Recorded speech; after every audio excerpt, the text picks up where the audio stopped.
Assalamualaikum warahmatullahi wabarakatuh. Fatih ala salamati dinina dunyana akhirana wa biniyati du'a wal qabul wa tamami kulli salahi sya'ni zahiran batinan dafi'atan li kulli syarri jalibatan li kulli khairin alidina syekhina ahbabina anna Allah yunawwiru qulubana wa hidayatu qala afafan wa ala masyarakat mana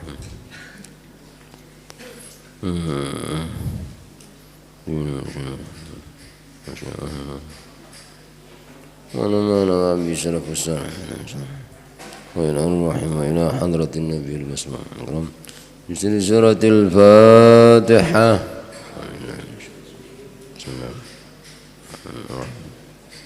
Iyyaka na'budu wa nasta'in Assalamualaikum warahmatullahi wabarakatuh. Baca niat bersama. Bismillahirrahmanirrahim. Ma'ritu ta'allum wa ta'lim wa tadhakkur wa tadhkir wal indiba' wal ifadah wal istibadah wal hadrat wa sabaidah billahi wa sallallahu wa alal huda wa da'al wa khair wa ma'adad wa qurbi wa alal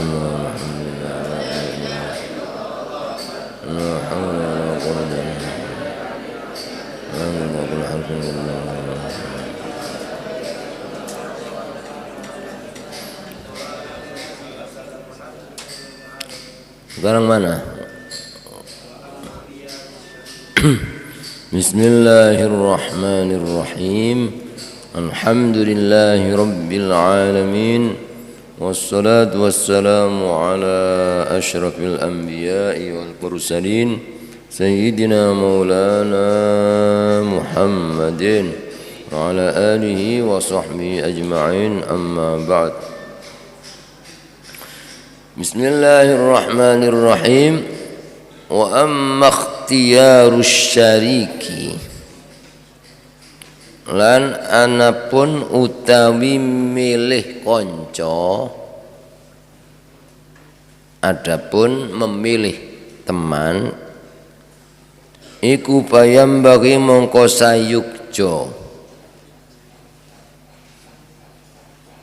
an yakhtara opo an yakhtara yen to milih sopo tolib iku wong sing belajar ilmu, seyukjanya atau seharusnya orang yang mencari ilmu itu memilih al-mujidda ing wong kang tekun, hendaklah setiap pelajar ilmu itu memilih kawan yang tekun, yang rajin, harus. Sebab kawan atau sahabat itu bisa nulari, ya. Artinya kalau yang kita jadikan kawan itu arek sing sregep, arek sing tekun, mesti iso narik, ya. Sing asale gak sregep malah dadi sregep oleh koncone sregep. Tapi sebaliknya koncoan karo arek sing malas, wah iki sing asale wis sregep malah dadi malas pisan, ya. Itu harus berusaha cari kawan yang sregep tapi niate kepingin sregep, ojo niat ngerusak koncone, ya. Jangan sampai arek sing gak sregep atau malas, aku tak golek konco sing sregep tak pengaruhi cek malas pisan, ya. Jangan sampai demikian. Itu kalau demikian malah jadi penyakit itu, jangan. Jadi harus berusaha kepingin ngobati dirinya sendiri dari sifat malas. Malas itu penyakit. Nabi ngajari kita berdoa supaya dijauhkan dari sifat malas. Allahumma inni a'udzubika minal ajzi wal kasal. Ya Allah, sesungguhnya aku berlindung kepada Engkau ya Allah dari sifat lemah dan malas, ya. Jadi Nabi berdoa demikian menunjukkan bahwa sifat malas itu sifat yang tercela, yang jelek.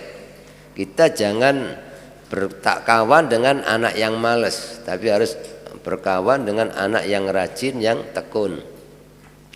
Yang kedua, wal wari'ah, lan wong sing wirai. Wong sing wirai. Wirai itu orang yang hati-hati dalam mencari makan, ya, dalam mencari makan dan minum tidak sembarangan gitu loh. Jadi selama itu tidak jelas dan tidak jelas-jelas halnya, tidak mau gitu. Jadi dia makan atau minum itu yang murni halalnya, ya. Gak geleman gitu loh. Itu apa, kalau kita cari kawan yang seperti itu, ya, yang wirai. Sebab kalau orang itu bisa wirai, hati-hati, ya, gak pernah berani ngambil miliknya temannya walaupun sedikit, walaupun hanya menggunakan saja, nanti terus dibalik, tetap tidak berani. Itu namanya wirai. Itu syarat mutlak untuk supaya ilmunya itu manfaat, harus wirai. Termasuk supaya orang itu jadi orang yang ahli ibadah, harus jadi orang yang wirai. Artinya harus hati-hati dalam mencari makan dan minum. Ada sebuah hadis Nabi Muhammad SAW,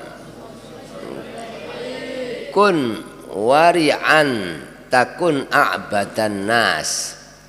Jadilah Anda orang yang wirai, artinya menjauhi yang haram dan yang syubhat. Jadi terutama dalam masalah bekerja, cari rizki atau cari makanan. Jadi menjauhi yang haram dan menjauhi yang syubhat. Yang syubhat itu yang masih belum jelas halal haramnya, itu syubhat. Kalau orang itu bisa menjauhi yang haram dan yang syubhat, ya, terutama yang menyangkut masalah makanan atau minuman, maka kata Nabi, takun a'badan nas, pasti Anda jadi orang yang paling ahli ibadah. Sebab lek panganan itu wis jelas halal, pasti akan makanan itu akan menguatkan seluruh anggota badan kepada yang baik-baik. Dan amal ibadah apapun pasti diterima oleh Allah ketika makanannya baik. Dan hatinya akan jadi hati yang bersih, bercahaya, sehingga akan diberi oleh Allah ilmu-ilmu yang manfaat ketika hati itu bersih karena makanannya bersih dan halal, ya. Makanya ada hadis Nabi Muhammad SAW, man akal halalah, barang siapa yang makan halal, ini namanya orang yang wirai, warok. Barang siapa yang makan yang halal, arba'ina yauman, selama 40 hari saja tidak kemasukan makanan yang haram dan syubhat, maka katanya nawwarallahu qalbahu, Allah menyinari hatinya, hatinya itu bercahaya, bersinar. Terus akan keluar dari lesannya melalui hatinya ilmu-ilmu yang manfaat. Jadi begitu pengaruh makanan yang halal itu luar biasa, ya. Di samping akan menggerakkan anggota badan untuk ibadah, ibadahnya diterima oleh Allah. Terus berkat hati yang bersih itu, segala yang diucapkan itu mengandung hikmah, pasti baik. Ngomong sak ngomong itu tepak, ya, mesti manfaat. Sing diomongno iku lho manfaat. Tapi lewis panganan sing mlebu iku, ya, gak jelas, apalagi jelas haram, gak melok duwe moro langsung dipangan, tek koncone dipangan atau diminum. Nah, kalau sudah demikian, alamat pasti orang itu akan berat. Kata ibadah itu rasanya wabot. Terus hati itu menjadi kotor, menjadi gelap. Tidak mungkin Allah ngasih ilmu yang manfaat, karena ilmu itu nur, cahaya, di hati yang kotor, di hati yang gelap, tidak mungkin. Jadi Allah pasti memilih wadahnya ilmu yang bersih, yaitu hati ya, yang tidak kemasukan makanan yang haram. Itu kalau makanannya sudah haram atau syubhat, maka hati itu gelap, hati itu kotor, tidak mungkin Allah ngasih ilmu yang manfaat. Terus ngomong mesti ya gak tepak gitu loh. Ngomong kadang-kadang ngelarakno atine wong, ngomong kadang-kadang bertentangan dengan syariat, kadang-kadang ngenyek agama, ngenyek ngenyek ulama itu gara-gara kemasukan makanan yang tidak baik ya. Itu bahayanya. Makanya ya kewajiban yang paling penting terutama bagi santri belajar dadi arek sing warok utawa wirai, hati-hati. Di pondok itu harus hati-hati, ojo sampai ono barang keleleran ora dijupuk, nggak jelas. Jadi selama itu bukan miliknya itu berarti tidak jelas. Itu pasti punyaan orang lain ya. Kalau sampai diambil atau apalagi dimakan itu bahaya itu. Tidak mungkin ada cerita orang-orang yang besar jadi ulama besar, tokoh-tokoh besar, kecuali pasti ya orang tuanya itu wirai dan anaknya diajari supaya wirai. Salah satu contoh yang sering mungkin kalian dengar, abahnya Imam Syafi'i itu namanya siapa? Kiai Idris.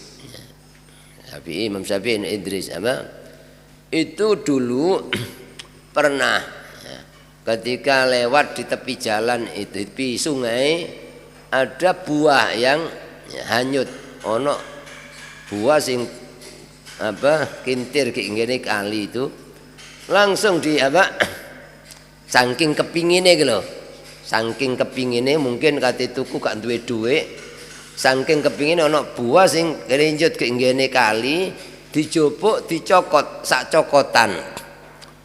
Barang dicokot sak cokotan terus mikir, duh iki kok langsung tak pangan iki, gak melok duwe iki. Ini kan pasti ada yang punya. Yang punya ini ridho apa ndak ya? Akan saya makan buah ini ya. Akhirnya dia susah ketun terus ya ndak cukup hanya istighfar, ketun wis gak bakal, tidak cukup, dia mencari. Ya, saya harus menelusuri sungai ini. Ya, kalau ada pohon yang di tepi sungai yang buahnya seperti ini, nanti akan saya minta ridhonya kepada orang yang punya pohon itu. Akhirnya berjalan menelusuri sungai itu sampai ya beberapa kilo. Setelah ketemu ada kebun di tepi sungai itu yang ya pohonnya itu persis ya dari buah yang didapat itu dicocokkan.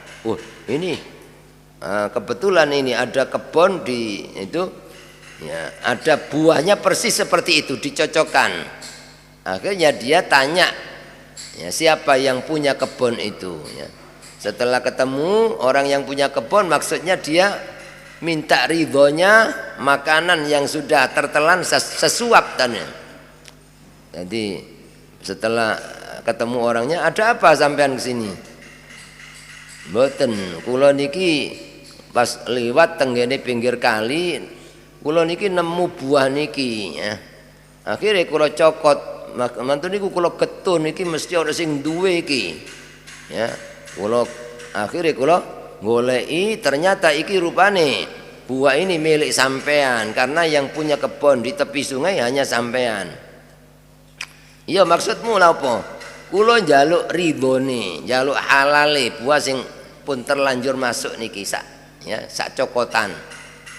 Nah, akhirnya karena melihat orang yang kok begitu warok ya orang ini kok begitu padahal buah siji kelinyut kok sik dijaluk roh halale. Akhirnya dites, diuji pisan karo wong sing duwe iki. Oh ya gak iso sampean kok enak mek njaluk sepuro tok njaluk halale. Sampean lek kepingin panganan sing sampean pangan sak cokotan mang tak halalno tak ridano sampean kudu gelem nunggu kebonku selama 2 tahun, gak tak bayar sampean. Akhirnya saking kepingine panganan sing cak cokotan halal, gelem nggih pun. Pokoke kula purun mawon. Sing penting panganan sing terlanjur kula lek niki sampean halalaken, sampean ridani. Akhirnya jaga kebun gitu.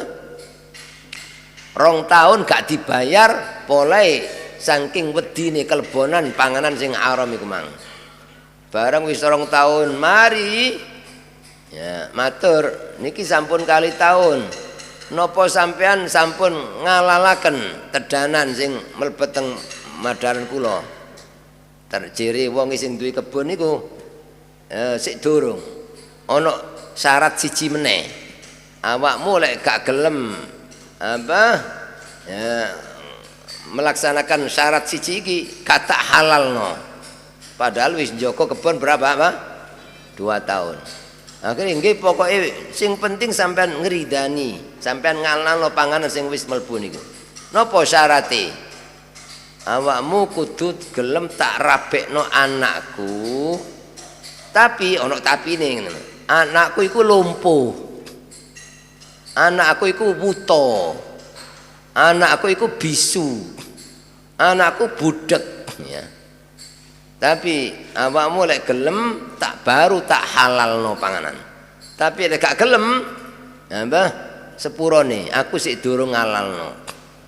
Akhirnya apa begitu ya, hati-hati nih ya orang dulu itu ya, karena wis gelem senajan anak iku rupa apa sing penting aku ojo sampai kelebonan panganan sing haram ya.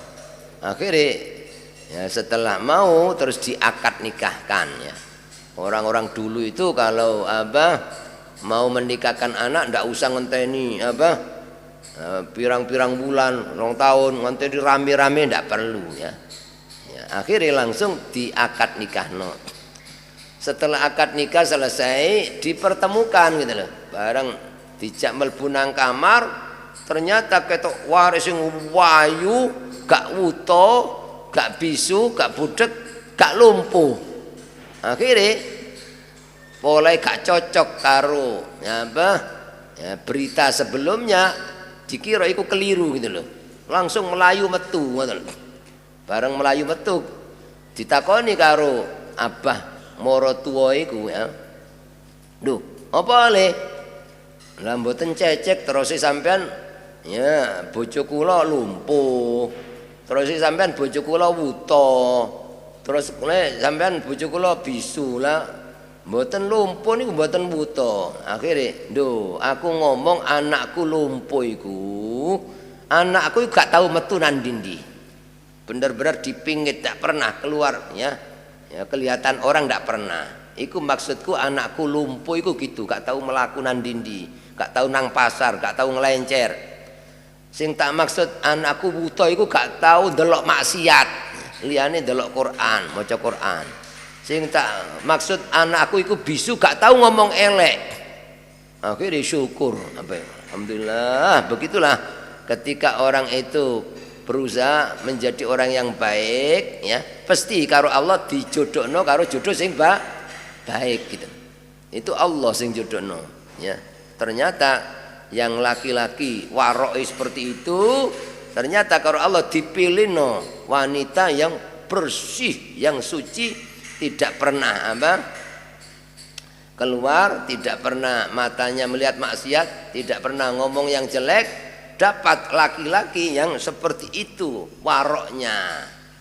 Akhirnya ya bareng apa sudah ya jadi suami istri. Akhirnya terus ambil punya anak namanya Imam Asy-Syafi'i seperti itu. Imam Syafi'i itu ya umur 7 tahun sudah hafal Quran di luar kepala. Umur 10 tahun sudah hafal kitab hadis Muwatta karangannya gurunya Imam Malik ya. Itu gurunya Imam Syafi'i. Sebelum maju ke gurunya sudah hafal kitab karangannya. Ketika umur 15 tahun jadi fatwa.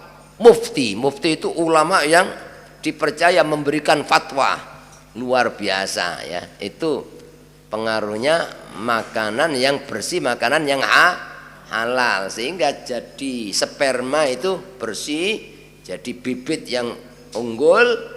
Terus tanahnya yaitu istrinya tanah yang baik, maka jadi Imam Syafi'i seperti itu ya. Itu pelajaran bagi kita. Begitu juga Al-Imam Abdullah Ibnul Mubarak. Imam Abdullah Ibnul Mubarak itu ulama besar yang terkenal. Jadi katanya kalau datang ke Mekah itu masyarakat seluruh Mekah itu berbondong-bondong ya, padahal gak diundang. Ketika dengar ada Imam Abdullah Ibnul Mubarak langsung kepingin ngalap barokah gitu. Jadi melihat semua apa? Ngambil ilmunya. Sampai raja Mekah waktu itu merasa iri. Wah, saya saja tidak seperti itu dimuliakan orang. Ini kok orang hebat. Ya, ini. Terus bagaimana ini ceritanya? Orang tuanya Al-Imam Abdullah Ibnul Mubarak, wong tua nih Al-Imam Abdullah Ibnul Mubarak ulama besar yang terkenal itu ternyata orang tuanya budak. Jadi budak welek terus gak patek sehat. Nah ini budak ini ditugasi oleh tuannya jaga kebun anggur ya. Setelah kira-kira 2 tahun dia ditugasi jaga kebun anggur itu, terus disuruh oleh tuannya ya, Le Mubarak ya, apanya namanya Mubarak, tolong aku jupukno anggur sing legi yo, jupukno anggur-anggur sing legi ya. Akhirnya dijupukno bareng dirasakan, duh kecut, awakmu iki apa sih? Tak kongkon njupukno anggur sing legi. Ayo, njupukno meneh. Akhirnya njupuk meneh, kecut. Lho ya apa sih kamu iki? Njaga kebunku iki wis pirang tahun awakmu? 2 tahun, Tuan. Lah iya kok gak iso ngrasakno sing endi sing legi sing. Ya apa jere Pak Mubarak niki, Abai Abdullah.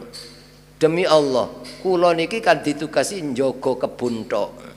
Kula mboten nate nilii setunggal mawon, mboten semerap. Rasane anggur niku ya napa? Mboten nate semerap kula. Seperti itu.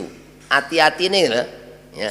Disuruh jaga kebun anggur selama 2 tahun, durung tau ro rasane anggur siji ya apa ten. Ya. Sehingga ketika dimintai untuk mengambilkan anggur yang manis, dhek gak ero. Maka ketika apa? Tuanya ini tahu bahwa wah iki hebat iki anak apa senajan ketoke budak welek ireng apa tapi jujure iku sing nomor 1 larang regane. Akhirnya daripada nanti dipek wong tak pek mantu dhewe ae. Akhirnya ya dia setelah tahu apa istimewanya budak tadi itu, gak ndelok budake, gak ndelok elek, tapi jujure iku lho. Njaga kebon 2 tahun gak tahu ngrasakno iki krana wedi ya. Krana wedi panganan gak oleh ridane apa tuane. Akhirnya tuannya itu ngomong sama istrinya. Ternyata tuan itu punya anak perempuan cantik yang sudah sering diminta orang apa? Orang pangkat, orang kaya ndak diterima. Akhirnya ngomong nang ibu-ibu, rupane anake dhewe iki wis ana jodhone, Bu. Sinten, Bah? Lah iku budak Mubarak iku. Jenenge wong tua ya, apalagi ibu. Waduh, mosok, Bah? Oh, anake awak-awakan iki wayu terus apa putih, wis dijaluk wong-wong sing gedhe gak diterima dadakno kate diolehno budak welek ireng ngono. Mosok, Bah? Barian ngono gak kira gelem anake dhewe, gak kira gelem. Akhire lho ya durung tentu, Bu. Ya, sampean iki aja ndelok eleke tapi ndelok jujure. Iki Mubarak iki takon njaga kebon iki 2 tahun gak tau rasane siji ae. Akhlake apik luar biasa, kagum. Akhire nggih mboten kira purun anake dhewe, Bang. Lho ya coba aja, Bu, dulu ditari. Ya. Awak-awan gak ero. Akhirnya bareng dicoba ya, di anak putrinya itu ditanya, "Le, Nduk, awakmu iki kate dijodhokno karo bapakmu. Sinten?" "Apa, Bu?" "Iku sing jaga kebon iku jenenge Mubarak, budak Mubarak." Ya apa jawabannya anak, karena ini anak solihah ya. Bu, kula niki apa mandut napa sing dikersakaken wong tua, ibu, bapak mboten mungkin kajenge nyasarno anak. Pokoke lek sae mungguh bapak kali ibu, kula nggih ridho, kula setuju napa mawon bentuke. Akhirnya ayahnya itu syukur karena ngerti agama. Alhamdulillah anakku kelem ya. Akhirnya setelah dikawinkan, ya itu gak ndelok, gak ngurus wong bah masih aku dipaidu wong anakmu ayu-ayu kok diolono, gak ngurus ya. Bah ya. Anaknya perempuan juga begitu itu, kalau ndak anak yang baik ndak mungkin. Mosok awak iki oleh ngono kok isin aku lek pas ndak ngurus itu. Yang penting apa? Jujur itu nomor satu ya. Akhirnya setelah dikawinkan, nah, terus ternyata punya anak namanya Abdullah bin Mubarak. Jadi ulama besar yang terkenal. Di kitab-kitab selalu disebutkan nama Al-Imam Abdullah ibnul Mubarak itu karena ya orang tuanya warok gitu mah. Terus istrinya pun juga anaknya orang yang warok ya. Jadi pas gitu loh. Coro benihnya itu ya, karena dari makanan yang halal itu jadi sperma yang halal. Terus kalau biasanya oleh Allah ditepakno gitu loh. Lek bibite iku bersih halal, sawai ya iku dipilih sawah sing apik, yang halal pisan. Akhirnya barang ditandur ya, bibit yang bagus tadi itu di tanah yang bagus jadi orang yang bagus. Jadi ulama besar itu tidak hanya 1-2 contoh, tapi ratusan contoh orang-orang yang sukses menjadi orang yang mulia. Itu kunci utamanya karena orang tuanya itu warok ya, dan anak ini juga warok wirai ya. Jadi kak ya istilahnya selalu hati-hati, terutama di dalam menjaga makanan dan minuman, gak sembarangan. Makanya pengarang kitab ini menasihati kita yang belajar ilmu supaya hati-hati dalam memilih kawan sahabat. Satu, harus memilih kawan yang tekun, yang rajin. Yang kedua, harus memilih kawan yang warok atau wirai ya, wirai.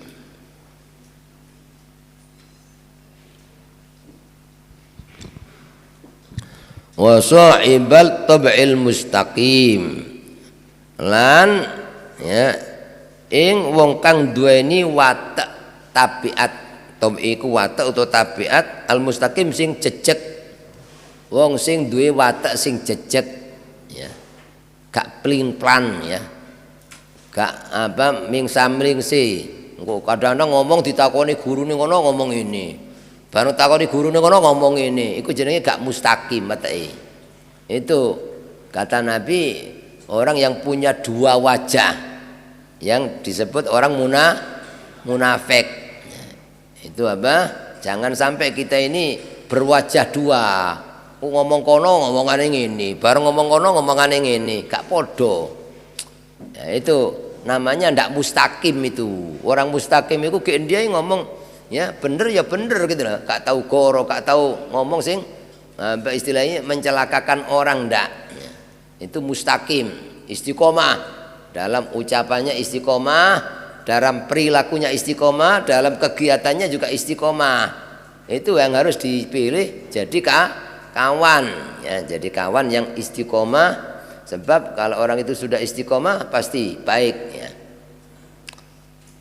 Wa sahibat tabi'il mustaqim, lan wong sing duweni watak sing lurus, sing istiqomah. Wal mutafahhima, lan wong sing seneng mencari kepahaman. Wong sing seneng mencari kepahaman, orang yang seneng mencari kepahaman. Jadi kita disuruh cari kawan yang kadang-kadang kalau ndak paham itu berusaha ya apa diwaca meneh, dipelajari. Kadang ditakokno, iki aku gak paham aku. Kadang tanya sama guru, napa niki? Ini yang harus dijadikan kawan gitu loh.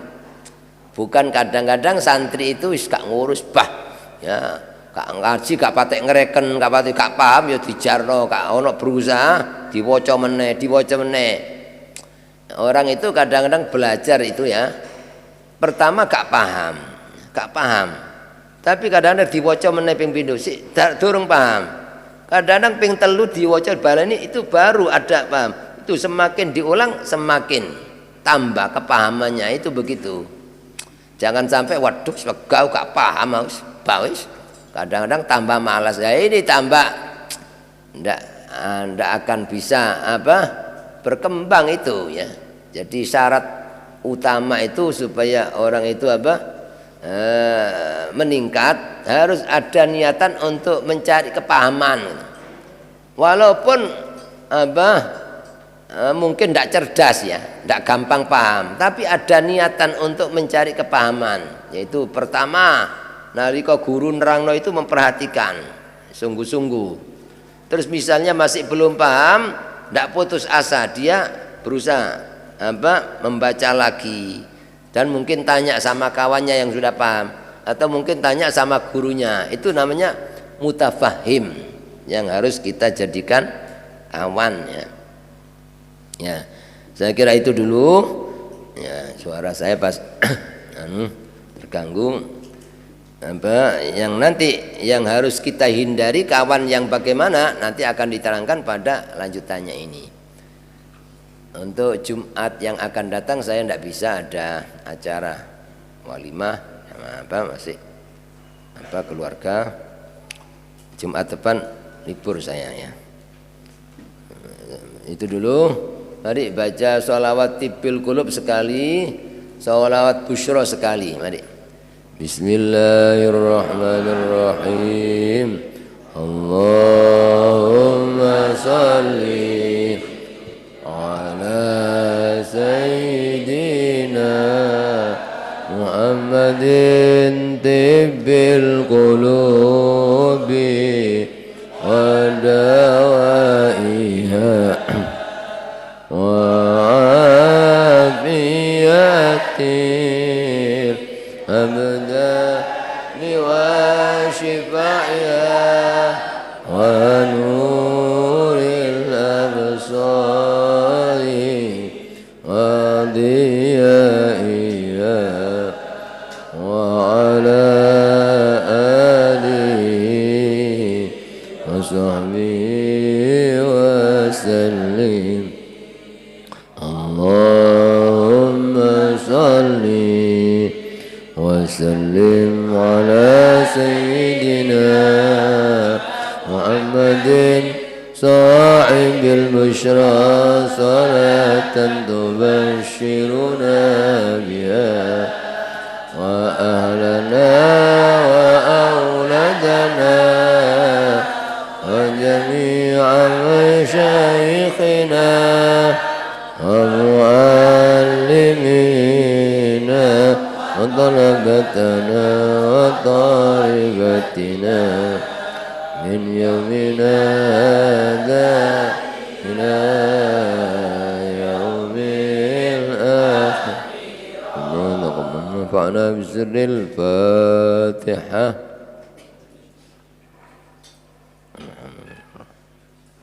إياك نعبد وإياك نستعين Assalamualaikum warahmatullahi wabarakatuh.